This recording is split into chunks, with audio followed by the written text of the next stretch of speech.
So, you've got a 401k. Now what?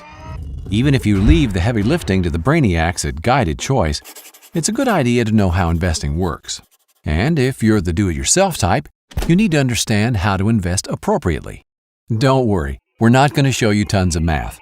All you need to know to get started is that there are three big types of investments called asset classes: stock, bonds, and cash. Stock is just ownership in a company. There are many ways to classify stock. Two major ones are size, called market capitalization, or CAP, and company location. Each classification has its own typical level of risk.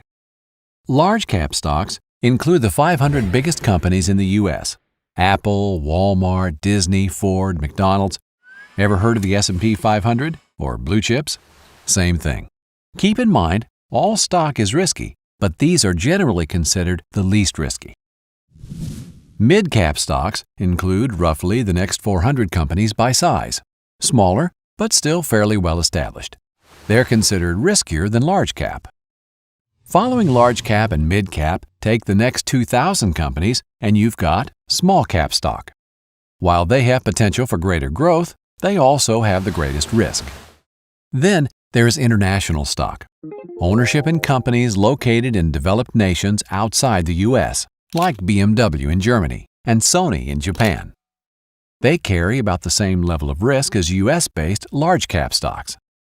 The highest level of risk is found with emerging market stock. This is stock in companies located in developing nations like India, Mexico, and Russia. There are two ways to make or lose money in the stock market. You see, when you own a stock, you actually own a piece of a company, and as the value of that company increases, the stock price goes up. But if the value of the company goes down, the stock price goes down too. These fluctuations determine the amount of profit or loss. Another way to make money is when the company shares its yearly profit with you in the form of a dividend. Stock prices can go up or down dramatically for all kinds of reasons. As a result, stocks are the riskiest types of investment in your plan, but over a long time, they can also be the most rewarding. Next up, bonds. Bonds are just a loan to a company or government. They borrow by selling a bond, which is simply a promise to repay the buyer in a fixed number of years at a fixed interest rate. When you hear about the U.S. government borrowing money, have you ever wondered who they borrow from? Chances are, it's you, through the investments you make in bonds. If interest rates go down after you buy a bond, its value goes up. If interest rates go up, then your bond value will go down. How much the value goes up or down with a change in the interest rate depends on how long the bond is. The longer the bond, the more risk, as the more the value will go up or down with interest rate changes.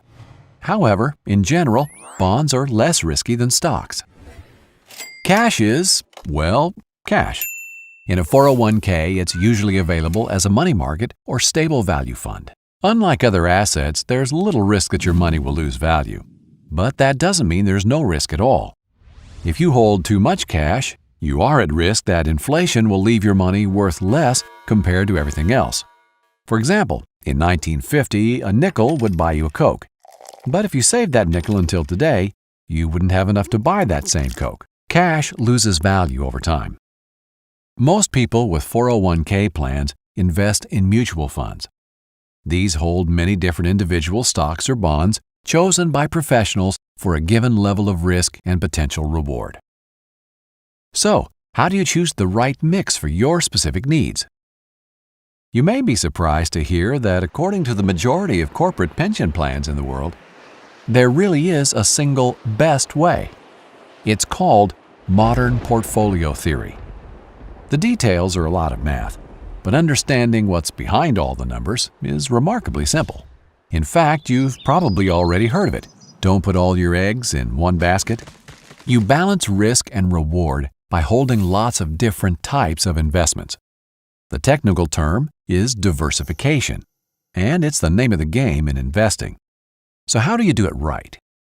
Most of us understand that if we take more risk, we expect more return. Let's look at the math. The line shows us that for any given level of risk, we can expect a certain rate of return, More risk, more return. The challenge, as you may be aware, is that markets don't move in a straight line. They go up and down. The goal is to buy low and sell high.